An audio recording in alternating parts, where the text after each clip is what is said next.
नमस्कार मित्रों। जैसा कि हम सब ने सुन रखा होगा कि जब हम योग के रास्ते पर चलते हैं, जब हम ध्यान के रास्ते पर चलते हैं, तो हमारी सुषुप्त मानसिक शक्तियाँ जागृत हो जाती हैं।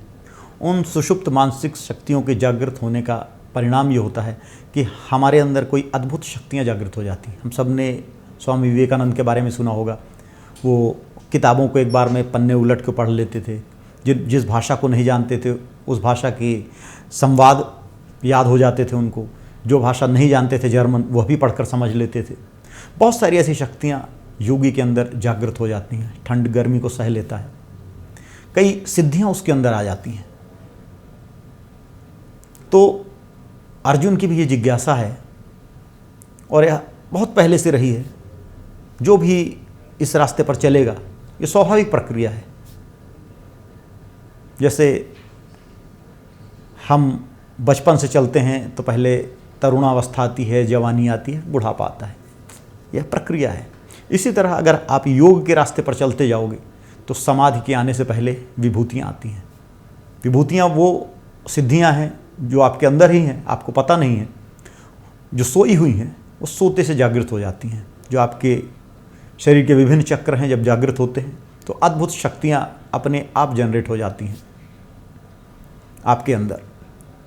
वही अर्जुन पूछ रहे हैं, एक ऐसा व्यक्ति जिसकी समस्त शक्तियाँ जागृत हो गईं, समाधि में स्थित हो गया, उसे स्थित प्रज्ञ कहा जाता था। तो अर्जुन पूछ रहे हैं, स्थित प्रज्ञस्य का भाषा समाधिस्थस्य केशव, स्थित अधि किम प्रभाषित किम आसेत व्रजेत किम। स्थित प्रज्ञ जो होता है उसकी क्या भाषा होती है, कैसे बोलता है, कैसे रहता है, वो कौन होता है। भगवान कृष्ण कह रहे हैं, प्रजहात यदा कामान सर्वान पार्थ मनोगतान आत्मन्येवात्मना तुष्ट स्थित प्रज्ञस्तदुच्यते। हमें किसी व्यक्ति को उसकी सिद्धियों के द्वारा नहीं जानना चाहिए। उसके पास कितनी सिद्धियां हैं, कितनी शक्तियां हैं, बिल्कुल नहीं। शक्ति का प्रयोग वह किस तरह कर रहा है, यह बड़ा महत्वपूर्ण है। श्रेष्ठ शक्तिशाली होना नहीं है, श्रेष्ठ समर्थ होना है। उन शक्तियों का सदुपयोग करना है, शांत होना है। एक आतंकवादी भी बहुत शक्तिशाली हो सकता है। आतंकवादियों का गिरोह भी इतना शक्तिशाली होता है राज्य को परिवर्तित कर सके। वह विद्रोह करके कब्जे में बैठ सकता है, लोगों को उत्पीड़ित कर सकता है, अनंत शक्ति धारण कर सकता है। एक राज्य का राष्ट्राध्यक्ष भी शायद 100, 200, 500 लोगों को ना मार सके, लेकिन आतंकवादी गिरोह 5000 लोगों को ही मार सकता है।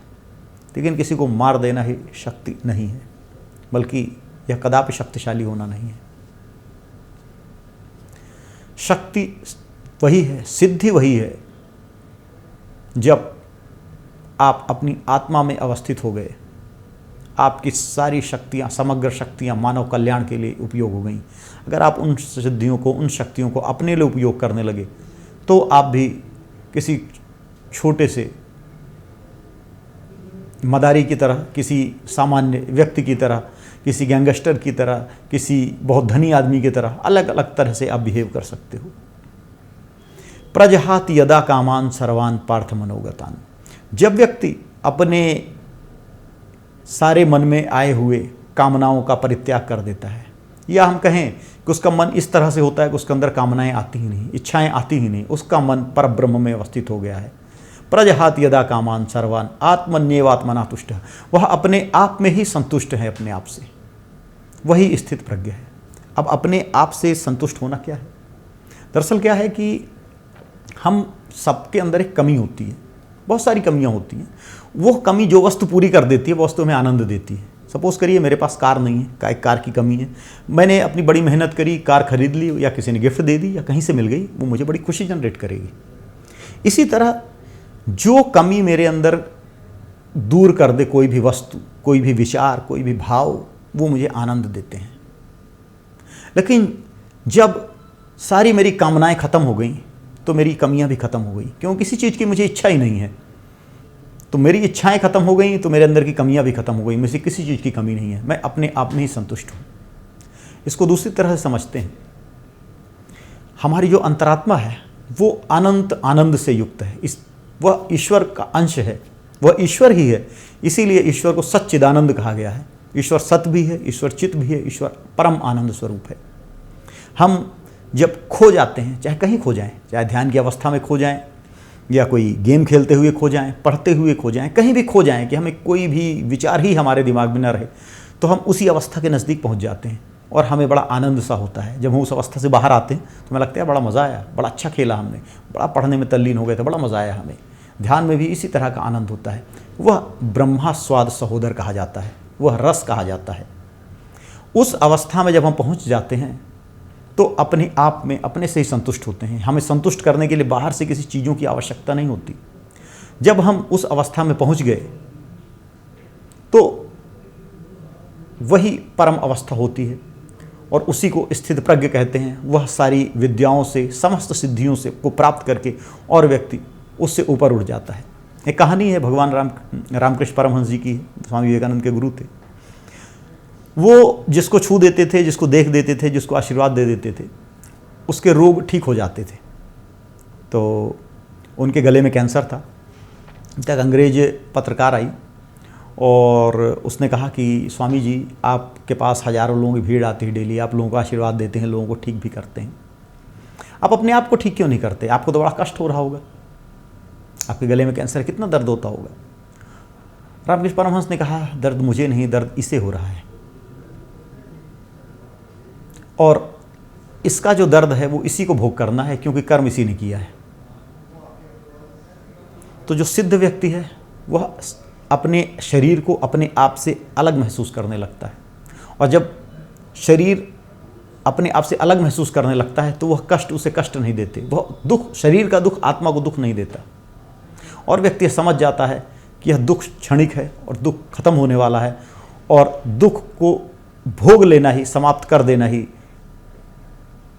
दुख का आत्यंतिक रूप से परित्याग करना है, क्योंकि दुख हमारे बुरे कर्मों का ही परिणाम है।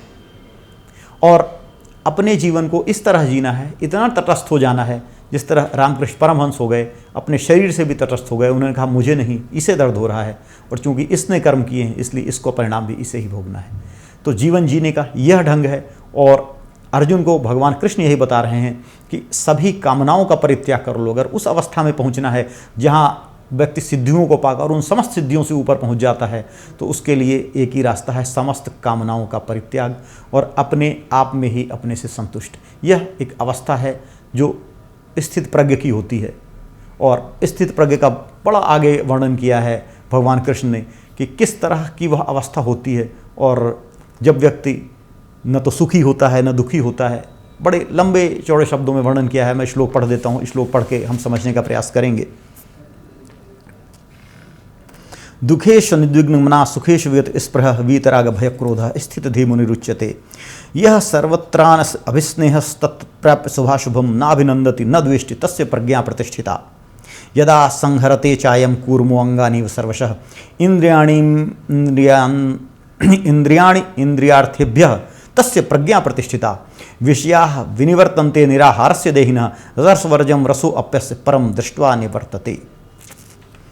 तो ये बतलाते हैं कि जिस तरह से व्यक्ति दुख से अनुद्विग्न नहीं होता, मतलब दुख से दुखी नहीं होता और सुखों की इच्छा नहीं रखता, ऐसा व्यक्ति स्थित प्रज्ञ होता है। और जिस तरह कछुआ अपने अंगों को अंदर कर लेता है, इसी तरह जो स्थित प्रज्ञ व्यक्ति होता है विषयों से अपनी समस्त इंद्रियों को समेट लेता है। हम क्या करते हैं, हमारी आंख अच्छा देखना चाहती है, जुबान सुस्वाद भोजन करना चाहती है, नाक अच्छी सुगंध लेना चाहती है, त्वचा अच्छे स्पर्श करना चाहती है। हम अपने इन्हीं कर्मेंद्रियों के माध्यम से सुखों का उपभोग करते हैं, और सुख न मिलने पर, प्रयत्न असफल होने पर हम दुखों का भी उपभोग करते हैं। ये इंद्रियां ही हैं जो विषयों से लिप्त होकर हमें सुख और दुख देती हैं। जब हम इन इंद्रियों को मन से कंट्रोल करते हैं और धीरे धीरे कछुए की तरह ये इंद्रियां मन के अंदर समाहित हो जाती हैं, अंतर्मुखी हो जाती हैं, अपने अंदर देखती हैं, केवल परमात्मा का ही दर्शन करती हैं अंदर, ऐसी अवस्था में केवल आनंद और परम आनंद की अवस्था होती है। स्थित प्रज्ञ उसी अवस्था में पहुंच जाता है, और जो यही जीवन का परम लक्ष्य है कि हम वहां तक पहुंच सकें। तो अर्जुन को समझाते हुए भगवान कृष्ण यही कहते हैं कि यह जीवन का अपना अगर आदर्श रखोगे तो जीवन में कोई दुख तुम्हें नहीं आएगा, परम आनंद की अनुभूति तुम्हें होती रहेगी। हरिओम तत्सत।